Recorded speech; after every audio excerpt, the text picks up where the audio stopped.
ஐயோ ஏசு இருடா உன்னை அடிச்சு சாவடிச்சிடுறேன்.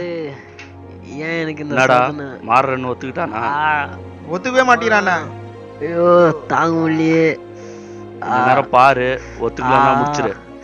சரிண்ணா இருண்ணா அடிச்சு உன்னை சாவடிச்சிடுறேன். சாவுடா.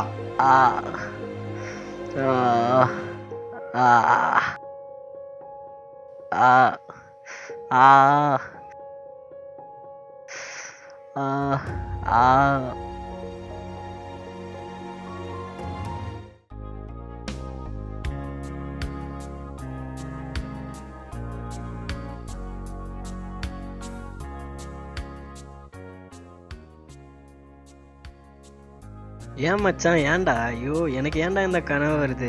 என்னால் நிம்மதியாகவே இருக்க முடியலடா. ரொம்ப தொந்தரவு பண்ணிகிட்டே இருக்குடா இந்த கனவு. அதேடா நினச்சிட்டு இருக்க? அது இல்லை மச்சான், எங்கள் அப்பா ஒரு கிறிஸ்டியன், அதனால நானும் ஒரு கிறிஸ்டியன். அப்படியே சர்ச்சுக்கு போனாலும் உள்ளே உட்கார போகிறது இல்லை, வெளியே தான் உட்காந்துட்டு இருக்கேன். அப்புறம் ஏன் இது என்னை தொல்லை பண்ணுதுன்னே தெரியலடா. ஃப்ரீயாகவே இருக்க முடியல. எங்கே போனாலும் இது என்னை ரொம்ப தொந்தரவு பண்ணிகிட்டே இருக்குடா. சரி, நிஜமாலே உனக்கு இப்படி நடந்தா நீ என்ன பண்ணுவ? கண்டிப்பாக மாறிடும். அதில் என்னடா இருக்குது? கொடுமைப்படுத்தினா மாறி தான் ஆகணும். அப்போ விட்றா, ஏன் ஃபீல் பண்ணுற? சரி சமோசா சாப்பிட்றா. நீ எடுத்துக்கோடா.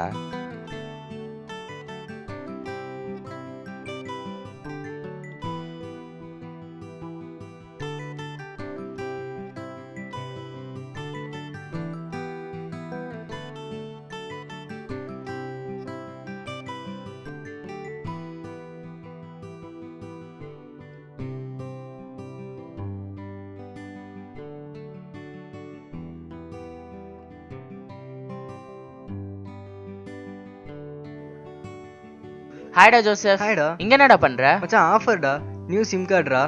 இவன் ஆஃபர் குடுக்குறான், இவன் கார்டை வாங்குற. நாளைக்கு வேற ஒருத்தன் ஆஃபர் கொடுப்பான், அவன் கார்டை எவ்வளோ பேர் நிற்கிறாங்க பாருடா. என்னடா சொல்ற? காலையில் 3 மணிலேருந்து இருக்கான்டா. நம்ம ரொம்ப நாளா கடவுள்கிட்ட வேண்டுற விஷயம் நம்மளுக்கு கிடைக்கலனா நம்ம அந்த கடவுளை மறந்துட முடியுமா? அதுக்கு என்னப்பா? நம்ம வேற ஒரு கடவுளை தேடி போக முடியுமா? சொல்லு. வேலையை பார்த்துன்னு போடா. ஆஃபர் கொடுக்குறாங்கிறதுக்காக வேற கடவுளை நம்ம ஏத்துக்க முடியுமா? சொல்லு. இந்த நினைவுகள் என்ன ரொம்ப தொல்லை பண்ணுதுண்ணா. நைட்டில் நிம்மதியாகவே தூங்க முடியலண்ணா. என்ன பண்ணுறதுனே தெரியலண்ணா. அது ஒன்றும் இல்லைடா, இந்த மனக்குழப்பத்துலேருந்து நீ வெளியே வரணும்னா அந்த நினைவுகளை பற்றி நீ முழுசாக புரிஞ்சுக்கோ. அதில் இருக்கிற உண்மையை நீ யோசிச்சு பாரு. அது நினைவுகள் உனக்கு என்ன சொல்ல வருதுன்னு நீ கண்டுபிடிச்சின்னா light will be shown for your darkness.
இந்த வாய்ப்பு கொடுத்த எல்லாருக்கும் நன்றி. இங்கே நான் கதையோ இல்லை பிரசங்கமோ எடுக்க வரல. அவங்க எல்லாரையும் ஒரு கேள்வி கேட்கலான்னு இருக்கேன். நான் கேட்கலாமா?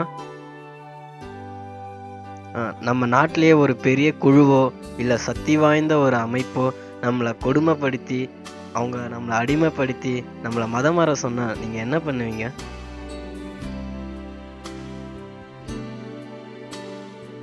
நீங்கள் யோசிக்கிறதுலே தெரியுது உங்ககிட்ட இதுக்கு பதில் இல்லைன்னு. இந்த மாதிரி நிலையில இருந்து தான் நானும் வந்தேன். ரொம்ப நாளாக இந்த விஷயம் என்னை கஷ்டப்படுத்திட்டே இருந்தது. எனக்கும் பதில் இல்லை. நான் இந்த விஷயத்தை ரிசர்ச் பண்ணி இதிலிருந்து நிறைய உண்மையை கற்றுக்கிட்டு இருக்கேன். நிறைய உண்மையை நான் அனுபவிச்சிருக்கேன். இதை நான் உங்ககிட்ட பகிர்ந்துக்கலான்னு இருக்கேன். ஆவிக்குரிய வாழ்க்கையில் நம்ம விசுவாசத்து மேலே இருக்க நம்பிக்கை தான் நமக்கு பலனாக இருக்குது. நான் இருள மூழ்கி இருந்தேன்.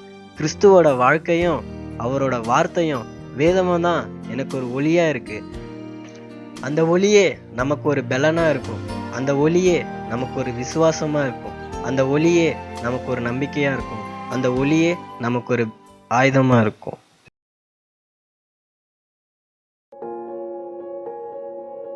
அப்பா, இது கனவா நிஜமான்னு எனக்கு தெரியலப்பா. நான் உயிரோட இருக்கேனா இல்லையானோ எனக்கு தெரியல. நான் இறந்து இருந்தா உமது ராஜ்யத்தில் எனக்கு ஒரு இடம் தாங்க. நான் உயிரோட இருந்தேனா உமது பிள்ளையா நீ தந்த ஒளியிலே நான் நடப்பேன் அப்பா.